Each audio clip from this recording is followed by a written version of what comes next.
सभी को जय यीशु। इतवारी वचन साधना में एक बार फिर से आप सबों का स्वागत है। इस्राएली जनता को मिस्र की गुलामी से छुड़ाकर प्रतिज्ञात देश की ओर ले जाने के लिए ईश्वर ने मूसा को नियुक्त किया। 40 साल की संघर्षमय घटनाओं के बाद मूसा ने ईश्वर की चुनी हुई उस जनता को कानान देश की सीमा तक पहुंचाया। आगे बढ़ने के लिए अनुमति उसको नहीं थी, इसलिए ईश्वर के आदेशानुसार मूसा अपने विश्वस्त सहायक योशुआ को जनता के नेता के रूप में नियुक्त करता है। मूसा ने योशुआ को पास बुलाकर सभी इस्राएलियों के सामने उससे कहा, दृढ़ बने रहो और ढारस रखो। तुम इन लोगों को उस देश ले चलोगे जिसे प्रभु ने शपथ खाकर उनके पूर्वजों को देने की प्रतिज्ञा की है। तुम उस देश को उनके अधिकार में दे दोगे। प्रभु तुम्हारे आगे आगे चलेगा और तुम्हारे साथ रहेगा। वह तुम्हें निराश नहीं करेगा और तुमको नहीं छोड़ेगा। भयभीत ना हो और मत डरो। ईश्वर दुर्बल लोगों को चुनकर बड़े बड़े कार्यों को पूरा करने के लिए नियुक्त करता है। मूसा को राजा के हाथों अपने हत्या होने का डर था, इसलिए वह मिस्र देश से ही पलायन कर गया। जिस राजा के यहां से जान हथेली में लेकर वह भाग गया था, उसी के पास इस्राएलियों के मुक्तिदाता के रूप में वह भेजा जाता है। वह तो ठीक से बात करने तक में असमर्थ था, लेकिन ईश्वर ने कहा, डरो मत, मैं तुम्हारे साथ हूं। इस भरोसे पर मूसा मिस्र गया और उसने अनुभव किया कि ईश्वर प्रतिज्ञाओं में विश्वस्त है। इस भरोसे के साथ अब वह योशुआ को प्रोत्साहित करता है। इसायास नबी के माध्यम से ईश्वर इस्राएली जनता से कहता है कि मैंने तुम्हें चुना है, डरो मत, मैं तुम्हारे साथ हूं। चिंता मत करो, मैं तुम्हारा ईश्वर हूं। मैं तुम्हें शक्ति प्रदान कर तुम्हारी सहायता करूंगा। मैं अपने विजयी दाहिने हाथ से तुम्हें संभालूंगा। संत पौलुस फिलिपियों के नाम पत्र में क्रिस्त द्वारा अपने चुनाव और मनोभाव में आए बदलाव का वर्णन करता है।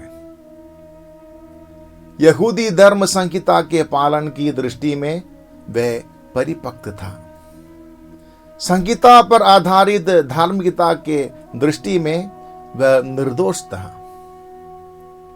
अति धर्मोत्साही होकर वह ईसाई विश्वासियों पर घोर अत्याचार करता था, लेकिन जब पुनरुत्थित प्रभु ने उसे बुलाया और गैर यहूदियों का प्रेरित नियुक्त किया और क्रिस्त अनुभव से वह भर गया, तो वह कहता है कि मैं जिन बातों को लाभ समझता था, उसे मसीह के कारण हानि समझने लगा हूं।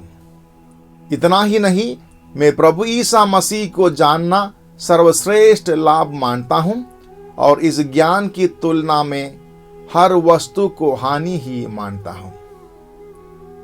मैं इतना ही कहता हूं कि पीछे की बातें भूलकर और आगे की बातों पर दृष्टि लगाकर मैं बड़ी उत्सुकता से अपने लक्ष्य की ओर दौड़ रहा हूं, ताकि मैं स्वर्ग में वह पुरस्कार प्राप्त कर सकूं जिसके लिए ईश्वर ने मुझे ईसा मसीह में बुलाया है। पौलुस में हम ऐसे एक व्यक्ति को, एक मिशनरी को देखते हैं जो अपनी बुलाहट का महत्व और उससे संबंधित जिम्मेदारियों को समझकर प्रभु को प्रसन्न करने के लिए सब कुछ करता है। बुलाहट नियुक्ति के इन विचारों को मन में रखकर हम आज के सुसमाचार पाठ पर मनन करें। संत मार्कुस बुलाहट और नियुक्ति का अति सुंदर उदाहरण देता है। यीशु ने क्यों अपने शिष्यों को बुलाया, उन्हें कैसे शिक्षित किया और उनकी नियुक्ति का उद्देश्य क्या था। गुरु के साथ रहकर उसके मुख से सीखना, उनकी चेष्टाओं को देखकर उनकी शिक्षाओं का मतलब समझना, उनकी करनी और कथनी को मापदंड मानकर अपने आचरण को सुधारना, यह यीशु के शिष्यों को दिए प्रशिक्षण का विषय था। संत यूहन्ना रचित सुसमाचार अध्याय 1 में एक दिलचस्प घटना वर्णित है। यूहन्ना बपतिस्ता यीशु को दिखाकर कहता है, देखो ईश्वर का मेमना। उसे एक इशारे समझकर यूहन्ना के 2 शिष्य अंद्रयास और यूहन्ना यीशु की ओर चले। यीशु ने उनका स्वागत किया। उस रात वे यीशु के साथ रहे। सुबह अंद्रयास अपने भाई की ओर दौड़ा और उससे कहा, हमें मसीह मिल गए हैं। पिछले दिन शाम को अंद्रयास एवं यूहन्ना के लिए यीशु एक रब्बी मात्र थे, लेकिन यीशु के साथ रहने पर वे समझ गए कि यह मसीह है। यीशु अपने शिष्यों को चुनकर अपने साथ रखते हैं, इसलिए कि वे साधारण लोग यीशु में प्रतिज्ञात मसीह को देखें और उसे स्वर्गराज के रहस्य सीख लें। तत्पश्चात अधिकार के साथ गुरु उन्हें नियुक्त करेंगे ताकि वे जनता के बीच में जाकर मुक्ति और प्रेम का संदेश सुनाएं। बुलाहट और नियुक्ति की प्रक्रिया आज भी जारी है। बुलाए जाने वाले अपनी बुलाहट की जिम्मेदारियां प्रभु की इच्छा अनुसार निभाएं। उसके लिए हम प्रार्थना करें। धन्यवाद।